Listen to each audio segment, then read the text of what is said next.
দেখো এখনকার latest update যেটা কিনা খামেনিকে মেরে ফেলা হয়েছে। ইরানের যে president supreme leader Sheikh Khamenei, সেই খামেনিকে মেরে ফেলা হয়েছে। এটা দাবি করছে কে? আমেরিকা এবং ইসরায়েলের দ্বারা এটা দাবি করা হচ্ছে। বুঝতে পেরেছ? এই নিয়ে এবার ইসরায়েলেও বিশাল একটা আনন্দের মুহূর্ত চলছে আর কি, সেলিব্রেট পালন করা হচ্ছে। এটুকু পর্যন্ত রিসেন্ট আপডেট, এটা ট্রাম্পের ক্লেম। আমি এটা দেখাচ্ছি তোমাদেরকে। করে জানিয়েছে যে খামেনি এখন মারা গেছে, খামেনিকে মেরে ফেলা হয়েছে, এবং এটা ইসরায়েলও সেম টু সেম বলছে। তারা টুইট করে বলা হয়েছে খামেনি ইজ ডাইড। ঠিক আছে, ইরানের যে সুপ্রিম লিডার আছে আলাউদ্দিন খামেনি, তাকে মেরে ফেলা হয়েছে। যেটা কিনা এখানে বলছে Khamenei one of the most evil people in history is dead.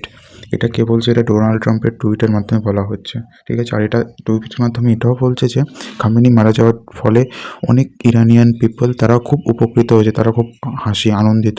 ঠিক আছে, এবং সেটা বলছে যে piece through out the middle east. Khamenei মারা যাওয়ার পরে এখন হলো গিয়ে পুরো মিডিল ইস্টের মধ্যে একটা শান্তি স্থাপন হবে। এটা ডোনাল্ড ট্রাম্পের টুইটের মাধ্যমে ডোনাল্ড ট্রাম্প এটা বলতে চাইছে, আর এত সব লেখা আছে। ঠিক আছে, দেখে নিও। মেন এখনকার যে টপ নিউজ সেটা হলো গিয়ে খামেনিকে মেরে ফেলা হয়েছে। এটা ক্লেম ইসরায়েল ইউএসএ তরফ থেকে বলা হচ্ছে।